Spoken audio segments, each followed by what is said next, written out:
আসসালামু আলাইকুম এভরিওয়ান, লাবণীস কিচেনের নতুন আরও একটি রেসিপি দেখার জন্য সবাইকে আমন্ত্রণ করছি। আজকে আমি আপনাদের সাথে শেয়ার করব টক ঝাল মিষ্টি কাঁচা আমের শরবত। এই প্রচণ্ড গরমে এরকম এক গ্লাস ঠান্ডা ঠান্ডা শরবত হলে কে না পছন্দ করবে। এখন প্রচণ্ড গরম চলছে, এই গরমে যদি আমরা ঠান্ডা ঠান্ডা এক গ্লাস কাঁচা আমের শরবত খেতে পারি তাহলে কিন্তু আমাদের শরীরের জন্য অনেক উপকার হবে। আর এই শরবতটি কিন্তু পুষ্টিগুণে ভরপুর, আমাদের শরীরকে সতেজ ও ঠান্ডা করে তুলবে। আর এই কাঁচা আমের শরবতটা তৈরি করতে কিন্তু টক জাতীয় আমটাই লাগবে, মিষ্টি আম হলে বেশি একটা ভালো লাগবে না। আমটা টক হলে শরবতটা খেতে কিন্তু বেশ ভালো লাগবে। তো শরবতটা কিন্তু আপনারা বাসায় ঝটপট তৈরি করে নিতে পারবেন একদম কম উপকরণে।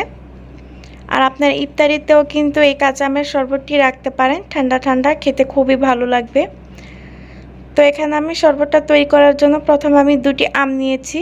আমটা যে কোনো সাইজের হলেই চলবে, ছোট বড়। আমটা থেকে এখন আমি খোসা ছাড়িয়ে নিব, তারপর গ্রেটারের সাহায্যে গ্রেট করে নিব। এই তো আমটা আমি খোসা ছাড়িয়ে নিয়েছি, এখন একটা গ্রেটার দিয়ে গ্রেট করে নিব। তো আপনারা চাইলে কিন্তু বটি বা ছুরি দিয়েও ছোট ছোট করে কেটে নিতে পারেন। আশা করছি আমার আজকের কাঁচা আমের শরবত রেসিপিটি আপনাদের কাছে ভালো লাগবে। তো ভালো লাগলে প্লিজ একটি লাইক দিতে ভুলবেন না। আর যারা এখনও নতুন আমার চ্যানেলটি সাবস্ক্রাইব করেননি, চাইলে আমার চ্যানেলটি সাবস্ক্রাইব করে নিতে। এই তো আমগুলো আমার গ্রেট করা হয়ে গেছে। তো এখন এখানে আমি বিট লবণ দিয়ে দিলাম হাফ চা চামচ। এখন 3 চা চামচের মতো চিনি অ্যাড করে দিচ্ছি। চিনিটা আপনাদের টেস্ট অনুযায়ী দিয়ে নেবেন। এখন দিয়ে দিচ্ছি সামান্য পরিমাণ লবণ, আর দিয়ে দিচ্ছি পুদিনা পাতা। এখন দিয়ে দিব লেবুর রস। তো এই শরবতে কিন্তু পুদিনা পাতাটা দেওয়ার কারণে টেস্টটা দ্বিগুণ বেড়ে যাবে।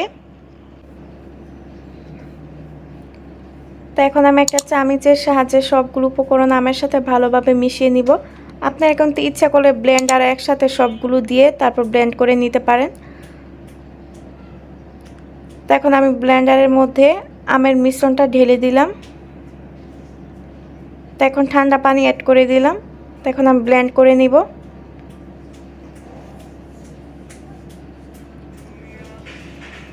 তো এখানে দেখা যায় কালারটা সাদা টাইপের আসতে পারে, তো আপনারা সৌন্দর্যের জন্য কিন্তু একটু গ্রিন কালার অ্যাড করে দিতে পারেন, তাহলে দেখতে বেশ ভালো লাগবে। তো এখন আমি ঠান্ডা ঠান্ডা শরবতটা পরিবেশন করার জন্য দুটি গ্লাস নিলাম। তো এর মধ্যে বরফ দিয়ে দিলাম। এখন শরবতটা কিন্তু ঢেলে নিচ্ছি। দেখুন কালারটা কিন্তু বেশ সুন্দর লাগছে।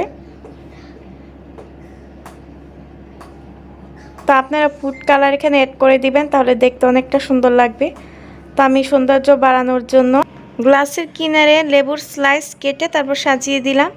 দেখুন শরবতটা কিন্তু দেখতে অসাধারণ লাগছে, আর খেতে তো অসম্ভব টেস্ট। আর হ্যাঁ, আরেকটা কথা, তো এখানে আমি কাঁচামরিচ আর কি অ্যাড করতে ভুলে গিয়েছিলাম। তো কাঁচামরিচটা আমি পরে অ্যাড করে দিছি আর কি, ভিডিওতে অবশ্যই দেখানো হয়েছে। তো আপনারা অনেকে ভাবতে পারেন যে কাঁচামরিচটা দিলাম না কেন। বাড়িতে শরবতটা একবার ট্রাই করে দেখবেন, খেতে ভীষণ ভালো লাগে। আজকের মতো এখানেই বিদায় নিচ্ছি। সবাই ভালো থাকবেন, সুস্থ থাকবেন। আল্লাহ হাফেজ।